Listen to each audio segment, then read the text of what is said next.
Hello दोस्तों और welcome है आपका ड्रामा एक्सप्लेनर चैनल पर। आज हम जिस अमेजिंग सी ड्रामा की स्टोरी एक्सप्लोर करने वाले हैं उसका नाम है आई मे लव यू।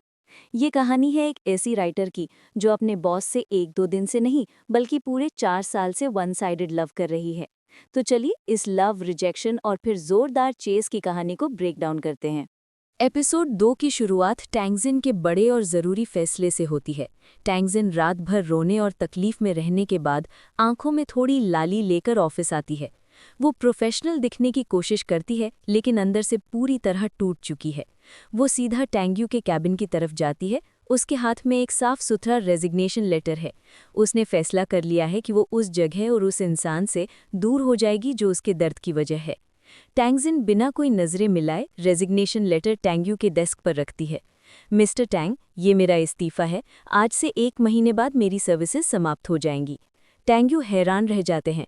वो जानते हैं कि टैंगजिन कितनी टैलेंटेड है और कंपनी को अभी एक बड़े प्रोजेक्ट के लिए उसकी ज़रूरत है। उनके लिए ये फैसला बिल्कुल अनएक्सपेक्टेड था। वो उसे समझाने की कोशिश करते हैं, पहले कंपनी के फायदे के लिए, कि इतने ज़रूरी वक्त में जाना सही नहीं है। टैंगजिन बहुत शांति से लेकिन दृढ़ता से टैंग्यू के सारे आर्ग्यूमेंट्स को काट देती है। टैंगजिन, मैं अब यहाँ और काम नहीं कर सकती। जब आपको हमारी पार्टनरशिप पसंद नहीं आई तो एक ही बिल्डिंग में रहकर काम करना मेरे लिए बेहतर नहीं है। वो इनडायरेक्टली उनकी रिजेक्शन की बात करती है। टैंग्यू को अपनी गलती का थोड़ा एहसास होता है लेकिन वो अभी भी उसकी फीलिंग्स को कम्प्लीटली एक्सेप्ट नहीं कर पाते हैं। वो उसका इस्तीफा रिजेक्ट कर देते हैं और उसे जाने से रोकने की कोशिश करते हैं। दी आउटकम, टैंगजिन साफ मना कर देती है। वो कहती है कि वो नोटिस पीरियड पर रहेगी लेकिन टैंग्यू से प्रोफेशनल डिस्टेंस मेंटेन करेगी। टैंगजिन अब ऑफिस में है लेकिन वो टैंग्यू से पूरा डिस्टेंस बनाकर रखती है। लंच, मीटिंग्स या लिफ्ट, हर जगह वो उसे अवॉइड करती है। टैंग्यू को अजीब सा लगता है। जब टैंगजिन आसपास होती थी तो वो उसे नोटिस भी नहीं करते थे। अब उसकी एब्सेंस और इग्नोरेंस टैंग्यू को चुभ रही है। वो देखते हैं कि टैंगजिन अब और अच्छी तरह से तैयार होकर आ रही है। वो अपने करियर पर फोकस कर रही है और उसकी आंखों में अब वो पुराना प्यार नहीं है।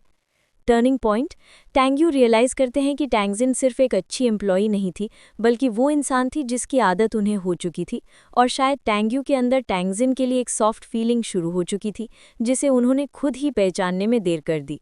एपिसोड 2 का अंत टैंग्यू की इंटरनल कॉन्फ्लिक्ट के साथ होता है। वो अब टैंगजिन को एक एम्प्लॉय से ज़्यादा देखने लगे हैं और अब वो उससे जाने नहीं देना चाहते हैं। यहाँ से शुरू होती है टैंग्यू की टैंगजिन को वापस जीतने की कोशिश। आपको टैंग्यू का ये पछतावा कैसा लगा?